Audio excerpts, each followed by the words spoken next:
नमस्ते। चलिए आज एक ऐसी कहानी सुनते हैं जो हम सबके अंदर है। ये कहानी है आत्मा की, हमारे असली मैं की। अच्छा, एक अजीब सा सवाल है। कभी सोचा है कि ये जो हमारी बॉडी है, ये बस कपड़ों जैसी हो, जिसे हम कुछ टाइम के लिए पहनते हैं और फिर एक दिन बदल देते हैं?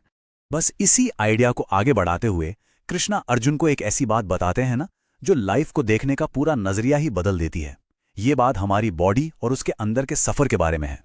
कृष्णा इतने सिंपल तरीके से समझाते हैं कि देखो, जैसे आत्मा एक ही लाइफ में पहले बचपन से गुजरती है, फिर जवानी से और फिर बुढ़ापे तक पहुंचती है बिल्कुल आराम से, ठीक वैसे ही डेथ के टाइम वो बस एक नया शरीर ले लेती है। It's just a simple change.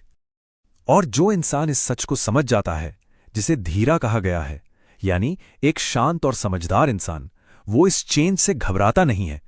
उसके लिए ये बिल्कुल नेचुरल प्रोसेस है।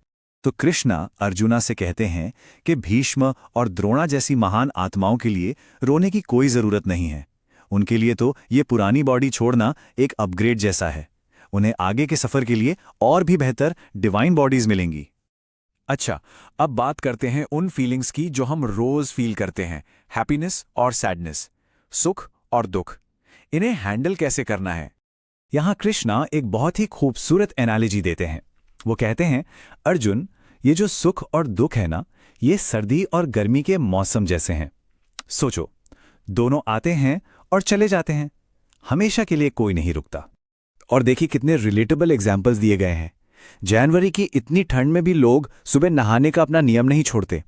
और मई जून की आग जैसी गर्मी में भी एक माँ किचन में खाना बनाती है।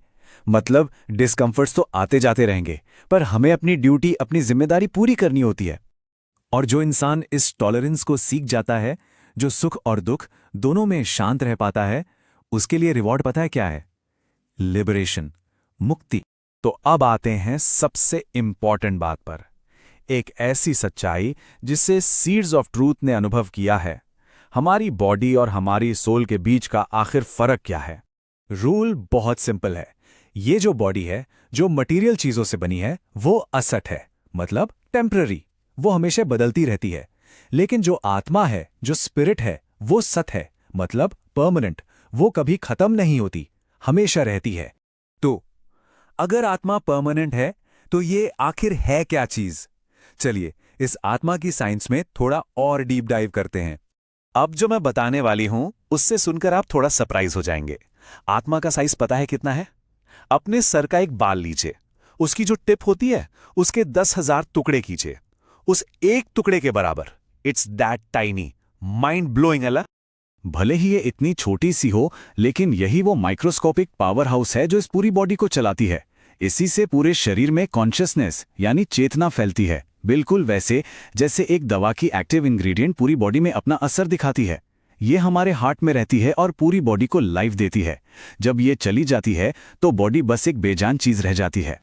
तो इतना सब कुछ बताने के बाद कृष्णा अब अर्जुन को एक डायरेक्ट इंस्ट्रक्शन देते हैं, एक ऐसी बात जिससे सारा कंफ्यूजन दूर हो जाए। कृष्ण उसे फिर से याद दिलाते हैं कि सिर्फ ये बॉडी है जिसे खत्म किया जा सकता है, आज हो या 100 साल बाद, इसे जाना ही है। लेकिन जो आत्मा है वो इटर्नल है, उसे ना मारा जा सकता है, ना उसकी कोई मेजरमेंट है। और क्योंकि असली तुम यानी आत्मा को कोई मार ही नहीं सकता, तो फिर डरना क्यों? इसीलिए कृष्णा कहते हैं, इसलिए हे भारत के वंशज, युद्ध करो, उठो और अपनी ड्यूटी पूरी करो। लेकिन यहां एक चीज क्लियर करना सुपर इंपॉर्टेंट है। इस ज्ञान का मतलब ये बिल्कुल नहीं कि किसी को भी मारने का लाइसेंस मिल गया। नहीं, बिना किसी रीजन के हिंसा करना एक गुनाह है और इसकी सजा मिलती है। अर्जुना को लड़ने के लिए इसलिए कहा जा रहा है क्योंकि ये उसकी पर्सनल चॉइस नहीं, बल्कि धर्म के एक प्रिंसिपल के लिए जरूरी है।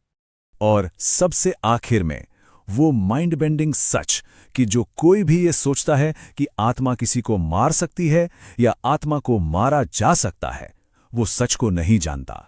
क्योंकि सच तो ये है कि आत्मा न कभी मारती है और ना ही उसे कभी मारा जा सकता है। तो मौत बस कपड़े बदलने जैसा है और आत्मा को कोई नहीं मार सकता। ये सुनकर मन में इतने सारे सवाल आते हैं ना, आखिर इस आत्मा में और क्या-क्या क्वालिटीज हैं? ये साइंस और कितनी गहरी है, इसके बारे में हम आगे जरूर जानेंगे।